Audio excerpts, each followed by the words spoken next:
Olá! Hoje a gente vai mergulhar em algumas decisões recentes e bem importantes do Superior Tribunal de Justiça, o STJ. E elas mexem com a nossa vida de um jeito que você nem imagina. De um lado, uma questão super delicada, o lugar de mães no sistema prisional. E do outro, um desafio que está na mão de todo mundo. Será que um simples print de tela pode ser prova num tribunal? Vamos entender como a justiça está se virando para responder a essas perguntas? Pensa comigo um pouquinho. Um print de uma conversa no WhatsApp, uma foto, um vídeo. A gente sabe o quão fácil é editar, manipular tudo isso, né? Então, qual o verdadeiro peso que uma prova assim deveria ter num processo judicial? Essa é uma das grandes questões que o STJ está encarando de frente e é isso que a gente vai desvendar agora. Nosso primeiro assunto é um tema bastante sensível, a maternidade dentro do cárcere. A pergunta que chegou lá no tribunal foi a seguinte: só pelo fato de uma mulher ser mãe de uma criança menor de 12 anos, ela já ganha o direito automático de cumprir a pena em casa? A resposta, olha, pode surpreender. E a posição do STJ foi bem clara.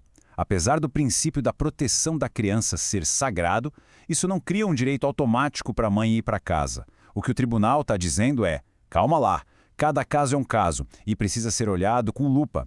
Não basta existir o laço de mãe e filho. E aqui está o pulo do gato dessa decisão.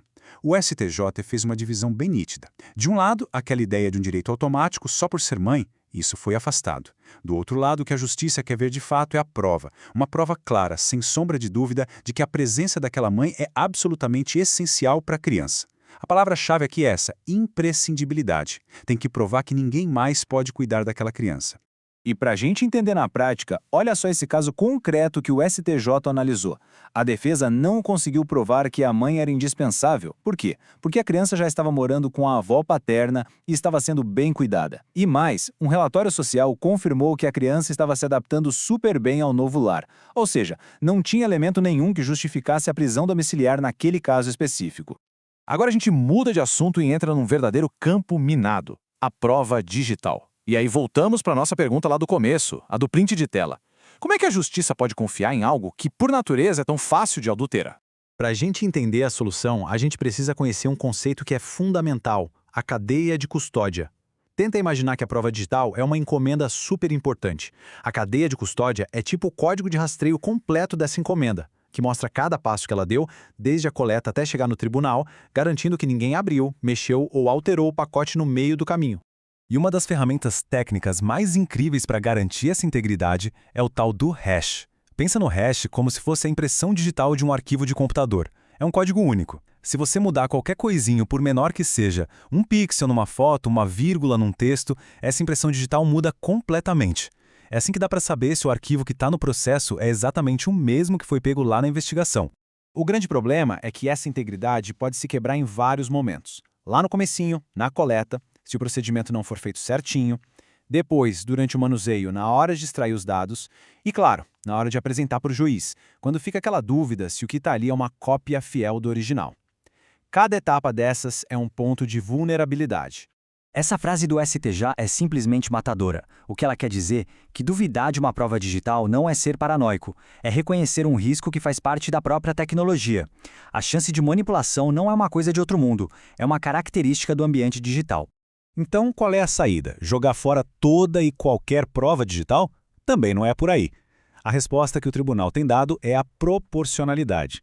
Isso significa que o juiz precisa literalmente botar as coisas na balança. De um lado, a gravidade do crime e a necessidade de investigar. Do outro, o risco real daquela prova digital não ser confiável e o estrago que isso pode fazer na vida de alguém. É uma análise de risco caso a caso. E tem um caso que mostra essa proporcionalidade funcionando na prática.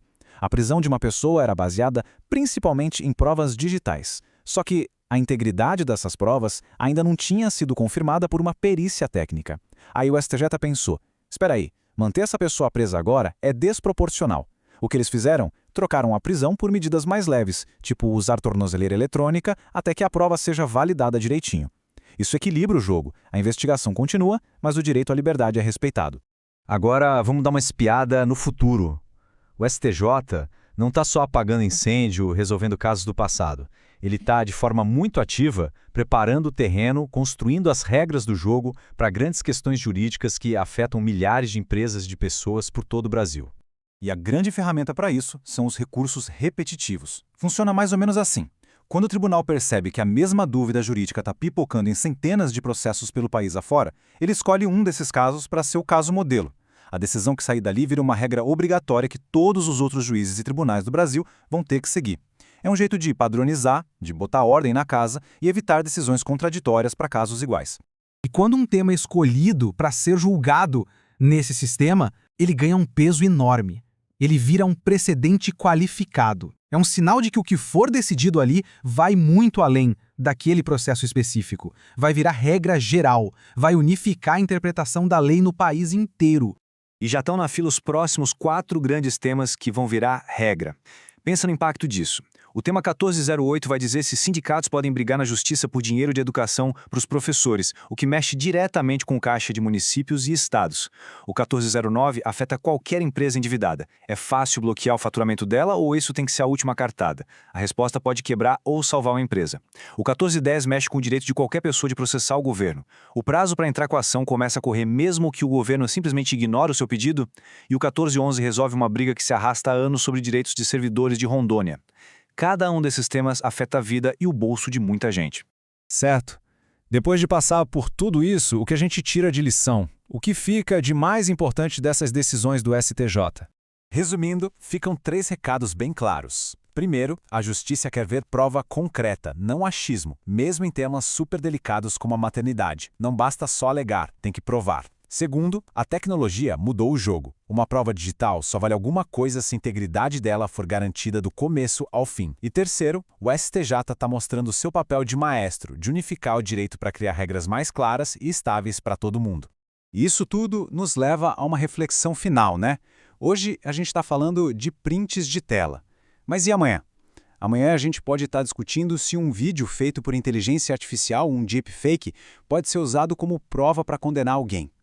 A tecnologia não para, ela corre. A grande questão que fica no ar é como é que o nosso direito vai continuar se adaptando para garantir justiça num mundo que fica cada vez mais complexo